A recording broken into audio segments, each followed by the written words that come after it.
नमस्कार दोस्तों। उत्तर प्रदेश वित्तीय नियम के अंतर्गत आज भाग 2 है समान भविष्य निधि के बारे में। पिछले भाग 1 में समान भविष्य निधि के बारे में बताया गया था और आज भाग 2 के रूप में बताएंगे। पिछले वीडियो में 3 क्वेश्चनों के उत्तर लिख के बताए गए थे। आज भी एक प्रश्न है और उसके अलावा कुछ जो प्रश्न बन सकते हैं उसके बारे में डिस्कशन किया जा रहा है। देखिए, समान भविष्य निधि में परिवार की जो डिफिनीशन है उसमें अभिदाता, कंट्रीब्यूटर या सब्सक्राइबर कहते हैं अभिदाता को। इसमें अभिदाता की पत्नी या पत्नियां शामिल होती है एवं पति। अभिदाता का मतलब है यदि कोई महिला है तो उसका पति शामिल होगा और यदि पति है तो उसकी पत्नी या पत्नियां। अब देखिए, इसमें पत्नियां शब्द भी आ गया है कि अगर कोई एक से अधिक पत्नी है और शासकीय सेवा में एक से अधिक पत्नी रखने का अधिकार नहीं है, मान लीजिए ऐसी परिस्थितियां आ जाती हैं कि है 2, तो फिर उनको भी शामिल किया जाएगा। कारण क्या है? क्योंकि जीपीएफ का पैसा अभिदाता का ही है, तो अभिदाता के पैसे पर हक पत्नी या पत्नियों को होगा। अगला है अभिदाता के बच्चे। परिवार में अभिदाता के बच्चे शामिल होंगे और अभिदाता के मृतक पुत्र की विधवा एवं विधवाएं भी शामिल होंगी। अगर मृतक पुत्र है तो उसकी अगर विडो है उसको भी शामिल करेंगे और साथ ही साथ मृतक पुत्र के बच्चे भी शामिल होंगे और बच्चों में गोद लिए बच्चे भी शामिल हैं। ठीक है, तो ये आपके परिवार में शामिल किए जाते हैं। नामांकन अभिदाता का परिवार होने पर परिवार के सदस्य ही नामांकित होंगे और सदस्यों के पक्ष में ही नामांकन करना होगा। अगर पत्नी है और बच्चे हैं तो ये नहीं कि वो थर्ड पर्सन को नामांकन करेगा, तब वो बच्चे और परिवार के अन्य लोग ही उसके नामांकन में अनिवार्य रूप से होंगे। ठीक है, मान लीजिए वो नामांकन नहीं करता है और उसकी पत्नी है या पति है तो उसको पूरी धनराशि मिल जाएगी। अगर पत्नी नहीं है तो परिवार के अन्य सदस्यों के बीच में बटेगा। ठीक है ना। अब निधि से अंतिम प्रत्याहरण का देखिए, मैंने इंग्लिश लिख दिया फाइनल विड्रॉल।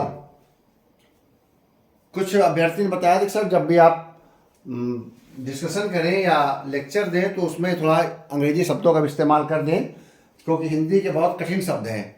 अब प्रत्याहरण बोलना है तो प्रत्याहरण का मतलब नहीं समझ में आएगा, विड्रॉल कह दिया तो समझ में आ गया कि फाइनल विड्रॉल, अंतिम रूप से निकासी। अगर हमको कोई पैसा, अपने जीपे को पैसा अंतिम रूप से निकालना है, यानी कि हमें जमा नहीं करना है वो पैसा जो हम निकालेंगे, तो किन किन दिशाओं में निकाला जाएगा।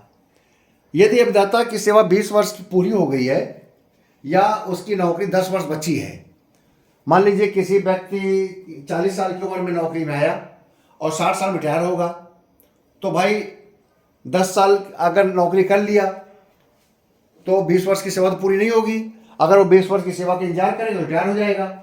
इसीलिए कहा गया है या तो अभिदाता की सेवा 20 वर्ष पूरी हो जाए या 10 वर्ष बची हो, दो में से कोई शर्त पूरी हो जाएगी पहले, तो आपको उन दशाओं में जीपीएफ से अंतिम निकासी करने का मौका मिलेगा।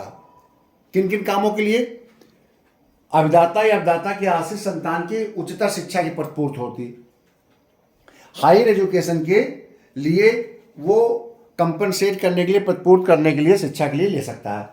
ये उच्चतर शिक्षा में क्या आता है? हाई स्कूल के बाद कोई भी प्रोफेशनल डिग्री, चाहे चिकित्सा की हो, इंजीनियरिंग की हो, व्यवसायिक शिक्षा हो, मेडिकल हो आपका, तो अगर कोई भी हाई स्कूल से ऊपर कोई शिक्षा करना चाहते हैं तो आप फिर ले सकते हैं अंतिम प्रत्याहरण। दूसरा कारण क्या हो सकता है? आपकी 20 वर्ष की नौकरी हो जाए या 10 वर्ष की नौकरी बची हो तो पुत्र पुत्रियों के विवाह हेतु ले सकते हैं, आप अंतिम निकासी कर सकते हैं।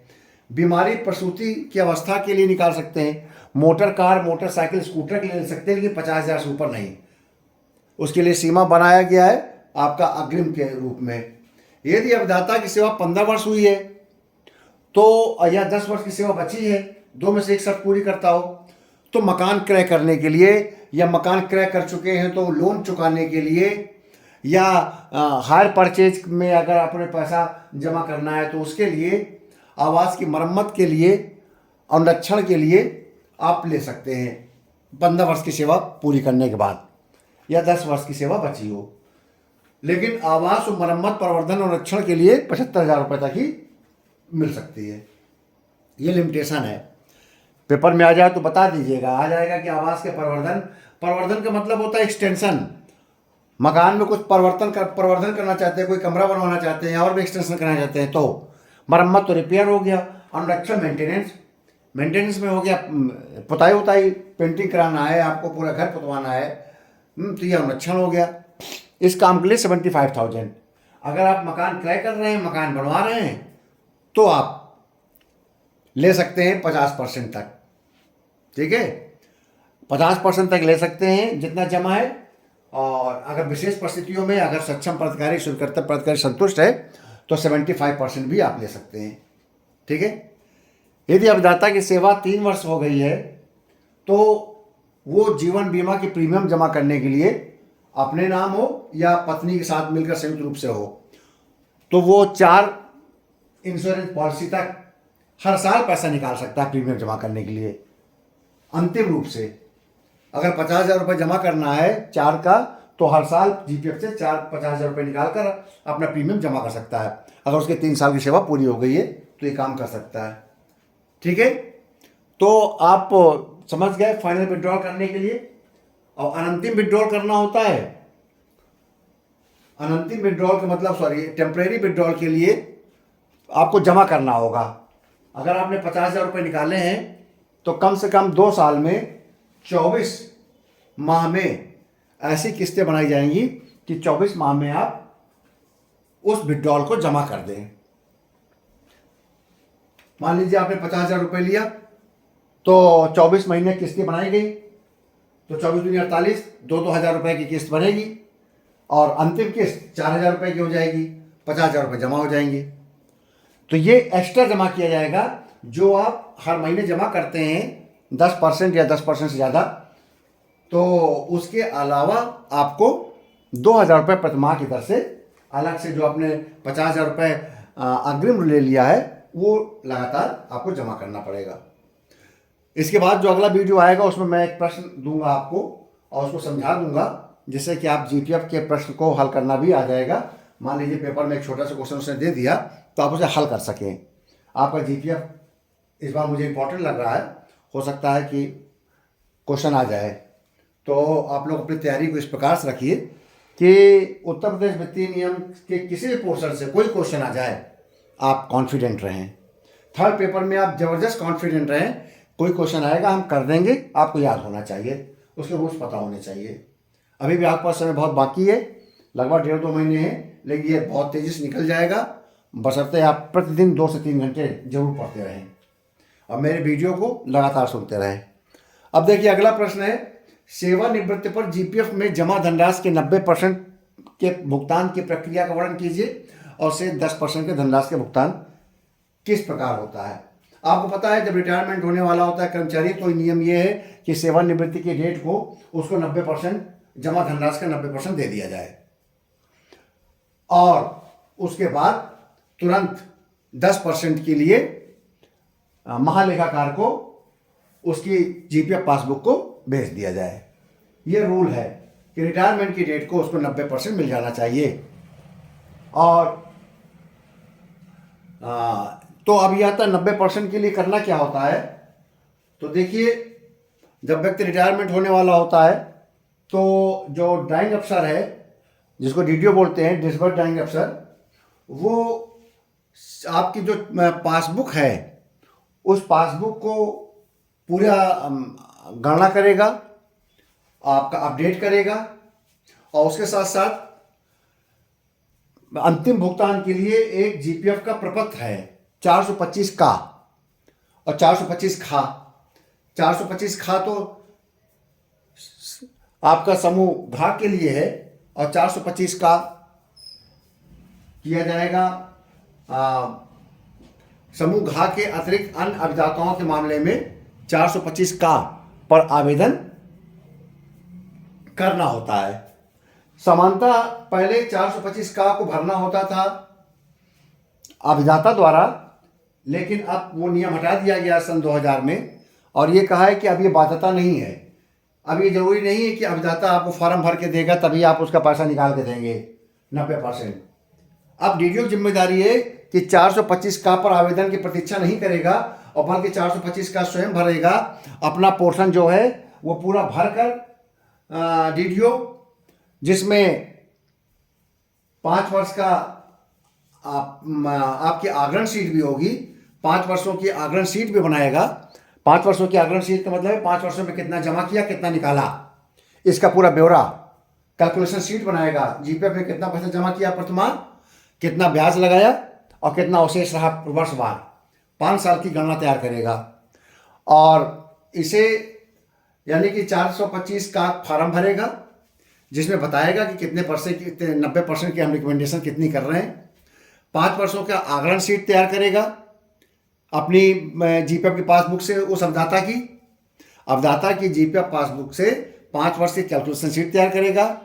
425 का आवेदन जो फॉर्म है उसको भरेगा, और वो जीपीएफ पासबुक के साथ विभागाध्यक्ष में जो वित्त लेखाधिकारी सेवा के वरिष्ठतम अधिकारी होते हैं, मुख्य लेखाधिकारी हो सकते हैं, वित्त नियंत्रक हो सकते हैं, या लेखाधिकारी हो सकते हैं, तो ऐसे अधिकारी के पास, जो वरिष्ठतम अधिकारी होता है उसके पास जीपीएफ पासबुक परीक्षण हेतु भेजेंगे।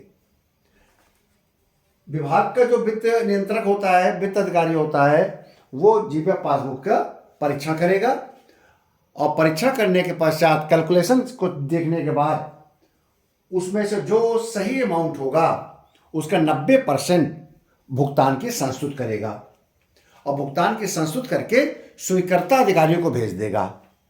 स्वीकृता अधिकारी कौन होता है? विभागाध्यक्ष। यानी कि आगे यदि विभाग में गया है, विभाग में वित्त नियंत्रक बैठता है, वो जांच करेगा, और वहाँ का जो डायरेक्टर होगा या कमिश्नर होगा उस विभाग का, उसको भेज देगा। और वित्त नियंत्रक के, वित्त अधिकारी के हस्ताक्षर देख को वो अपने हस्ताक्षर करेंगे स्वीकृता अधिकारी, और आदेश में हस्ताक्षर करेंगे कि 90% भुगतान किए जाने की आदेश दिया जाता है। और ये आदेश पत्र डीडीओ को जाता है और कोषाधिकारी को जाता है। ठीक है, तब डीडीओ उस आदेश को लगाकर जीपीएफ का बिल बनाकर कोषागार में प्रस्तुत करता है, और कोषागार उस आदेश को देखकर कि इनका 90% स्वीकृत किया जा चुका है सक्षम प्राधिकारी द्वारा, उनके अकाउंट में पैसा विड्रॉल करके क्रेडिट करता है। अब बचता है 10%। 10% के लिए जब ये विड्रॉल हो चुका होता है तो 10% के लिए जो 425 का तैयार किया गया था उसे, और जो स्वीकृत आदेश है उसे, और जीपीएफ की पासबुक को, और 5 वर्षों की आगरण शीट को, और डीडीओ द्वारा जो 90% भुगतान करने का कर दिया है तो उसका प्रमाण पत्र, और साथ ही साथ जो अभिदाता है उसका प्रार्थना पत्र, ये सारे कागज मिलाकर महालेखाकार को भेज देंगे। महालेखाकार पूरे अकाउंट्स को चेक करेगा और देखेगा कि टोटल कितनी धनराशि बन रही है। उस धनराशि में से जितनी धनराशि बन रही होगी उस धनराशि का 10% अभिदाता को पेमेंट के लिए आदेशित कर देगा। यह आदेश कर देगा कि इनको 10% इतनी धनराशि बन रही है, इनको और भुगतान कर दिया जाए। वो जब आदेश 10% का आदेश आता है एजी की तरफ से, उस आदेश के आधार पर ट्रेजरी उतनी धनराशि और भुगतान कर देगी। बात समझ में आ गई? अब आप कभी कभी सोचते होंगे, अब मैंने इतना पूरा लेक्चर दे दिया, आपने कहा होगा कि इसमें 90% में तो ये बात कहीं नहीं आई कि एजी को जाती है। सीधे अकाउंट अफसर ने रिकमेंड किया और स्वीकृता अधिकारी ने आदेश कर दिया। और कुछ अभ्यर्थी कहेंगे कि भाई हमने तो सुना है रिटायरमेंट के समय पासबुक जाती है एजी जितनी गणना करके बताता है कितना पैसा जमा है उसका 90% निकलता है। देखिए 1985 के जीपीएफ रूल्स में ये उल्लेख कहीं नहीं है कि आप एजी से पहले, रिटायरमेंट के पहले एजी से आप उसकी जांच करवाएंगे और जितना वो जितना बताएगा कि इनके खाते में इतना पैसा जमा है, उसका आप 90% दे देंगे। ऐसा कहीं नहीं लिखा है। नियमों में ये लिखा है, शासनादेशों के द्वारा ये कहा गया है कि रिटायरमेंट के 1 साल पहले यह प्रयास किया जाए कि अभिदाता की जीपीएफ पासबुक एजी कार्यालय से संपर्क करके उसकी जांच करवा ली जाए। अगर कोई एंट्री छूटी हुई है एजी के एंट्री से, एजी की पुस्तकों से कोई भी मिलान में डिफरेंस है कि जीपीएफ पासबुक में आपका जमा कुछ और दिखा रहा है और एजी के रिकॉर्ड में जमा कुछ और दिखा रहा है, तो इसका मिलान करा लिया जाए। अगर कोई एंट्री छूटी हुई है एजी के रिकॉर्ड में तो उसको आप अपना ट्रेजरी वाउचर के द्वारा वहाँ भेज करके उसका मिलान करके ठीक एंट्री करा ली जाए, जिससे रिटायरमेंट के समय अभिदाता का भुगतान समय से हो जाए। इस उद्देश्य से ये कहा गया है।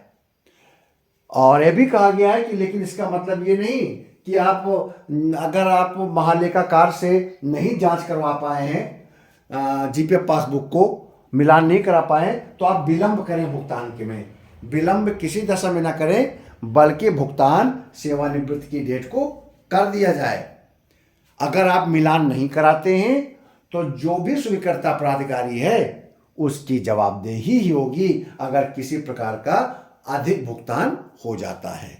तो इस आशंका के दृष्टिगत कि स्वीकृता प्राधिकारी की जिम्मेदारी होगी, इसलिए कहा गया कि प्रत्येक दशा में रिटायरमेंट के 1 साल पहले आप जीपीएफ पासबुक का मिलान महालेखाकार के यहाँ से करा लें। महालेखाकार 1 साल पहले का जो वित्तीय वर्ष होता है 31 मार्च, उस डेट का वो टोटल जितना जब पैसा जमा है उसका उल्लेख करते हुए एक पत्र भेजेगा कि 31 मार्च 2024 में इनके खाते में इतना अवशेष है। वो धनराशि को जीपीएफ पासबुक की धनराशि से मिलाया जाता है। हो सकता है जीपीएफ पासबुक में ज़्यादा हो तो स्वीकृता प्राधिकारी एजी, अगर एजी का धनराशि कम है तो एजी के धनराशि के आधार पर उसका 90% निर्गत कर देता है और ये मान लेता है कि 10% के लिए जब एजी के पास जाएगा तो एजी में ठीक से मिलान कराने के बाद उसका टोटल धनराशि का 10% अलग से दे भुगतान एजी कर देगी। ठीक है, तो 90% का आप भुगतान के बारे में समझ गए।